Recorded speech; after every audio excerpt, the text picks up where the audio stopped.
Astrid Hollander, ella es jefa de educación de UNICEF México. Astrid, muchísimas gracias por estar con nosotros. Buenas noches y muchas gracias por la invitación. Al inicio yo daba las cifras que han presentado ustedes sobre América Latina y el Caribe, 114 millones de estudiantes que no pudieron regresar a las aulas, pero ¿por qué es urgente en México regresar ya a clases presenciales o mixtas debido al rezago educativo que estamos enfrentando?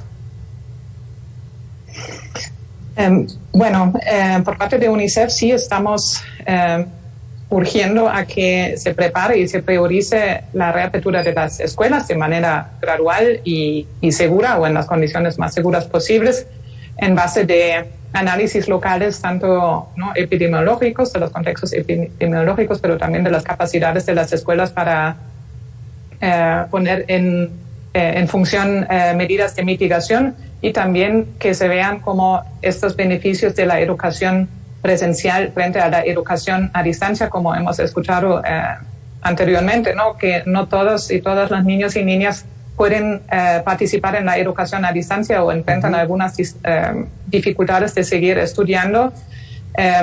Se van a presentar rezagos educativos. Estamos escuchando estas cifras que salieron ayer también del INEGI sobre el abandono escolar. Y entonces, en estas situaciones sí es importante que ya las escuelas sean entre los primeros espacios que abren y siempre entre los últimos que cierren como un servicio de derecho fundamental.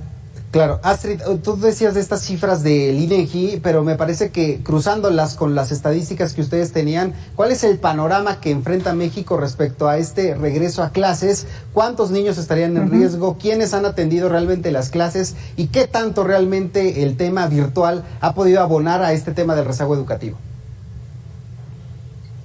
Bueno, yo creo que México, como todos los países en el mundo, se enfrentó el año pasado a una situación inédita que a todos nos tomó de sorpresa, y todos los países tenían que encontrar una solución de educación a distancia, pero nadie había visto que va a durar realmente como un año. Ahora nos encontramos a un año, y aunque los esfuerzos son significativos por parte de las autoridades educativas con Aprende en Casa, aprovechando, por ejemplo, la televisión como uno de los medios que llega a más hogares posibles. Vemos que no todos están accediendo ni a la televisión porque la señal no llega, o porque no ven que esto es como una oferta que responda a sus necesidades.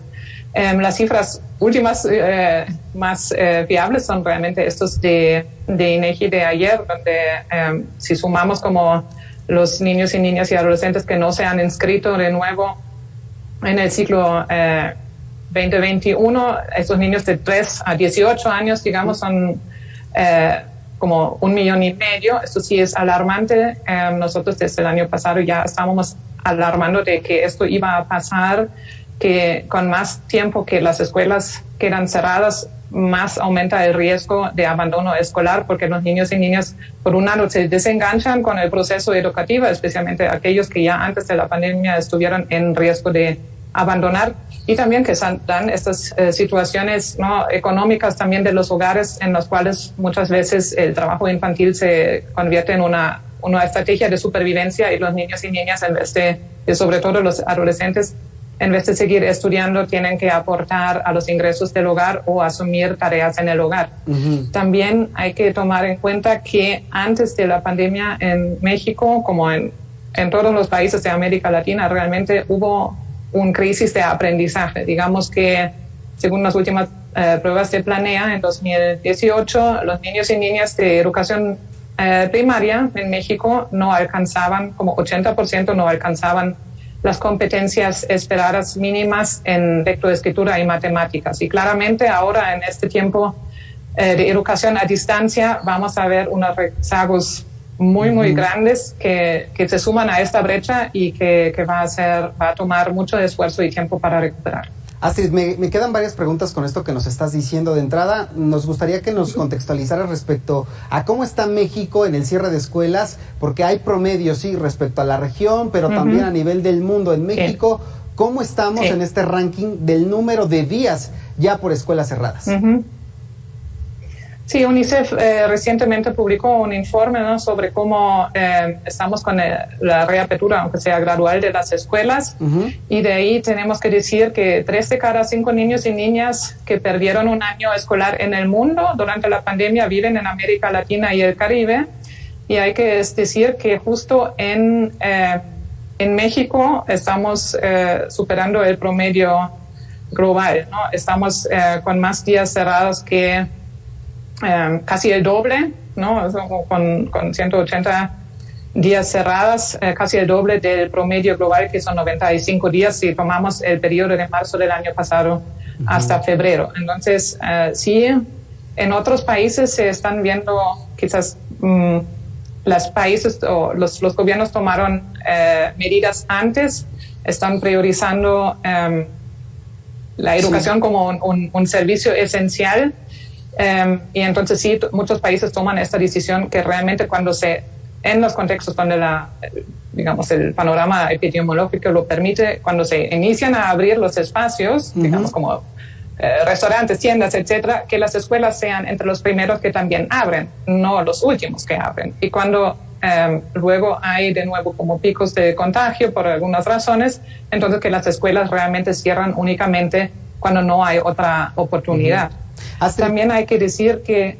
Sí, me parece que tocas un punto importante respecto a qué se abre primero, qué no se abre, y esta decisión que en algunos casos no entendemos, por qué en algunos otros países sí se priorizó hacer esta apertura, aunque sea parcial, de las escuelas. Tal es el caso de Uruguay, tal es el caso de Chile, de Argentina, de Colombia, y de pronto en México sí se comienza a aperturar el sector económico, no así el de las escuelas, que además, como si México estuviera en una posición de poderla cerrar, porque no va a pasar nada. Tenemos un rezago educativo bastante considerable. ¿Por qué no entendemos todavía, no alcanzamos a dimensionar qué tan riesgoso es volver a las escuelas?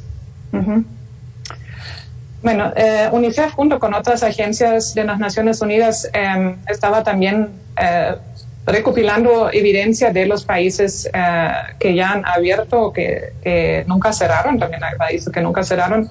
Y de ahí sí, claramente esta evidencia siempre está en movimiento, ¿no? Esto es un fenómeno relativamente reciente, ¿no? Pero de la evidencia recopilada se muestra que cuando se implementan las medidas de prevención, las escuelas no se convierten en estos centros de contagio o en picos de contagio, ni para los niños y niñas ni para los docentes. Se muestra que no se aumenta el riesgo de contagio en las escuelas para los niños y niñas ni para los docentes en comparación con otros lugares. Entonces, en este contexto,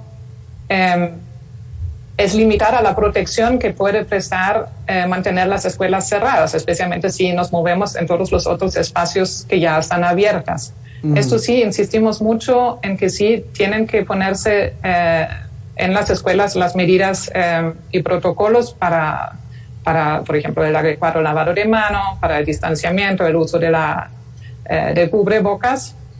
Y claramente a lo mejor son países no siempre comparables con el contexto de México con respecto a las capacidades que tienen las escuelas.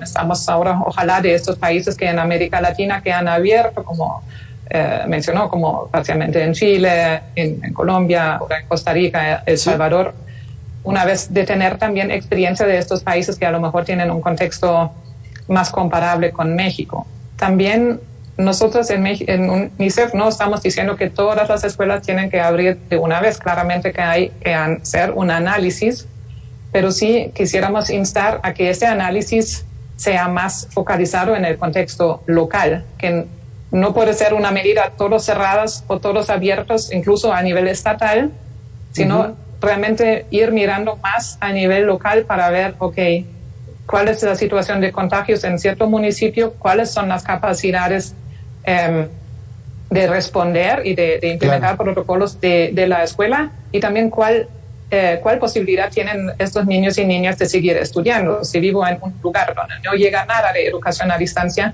ahí obviamente es más prioritario que empezamos a poner las condiciones para poder abrir la escuela. Bien, Astrid Hollander, muchísimas gracias por estos minutos aquí en Mega Noticias TVC. Muchas gracias por la oportunidad.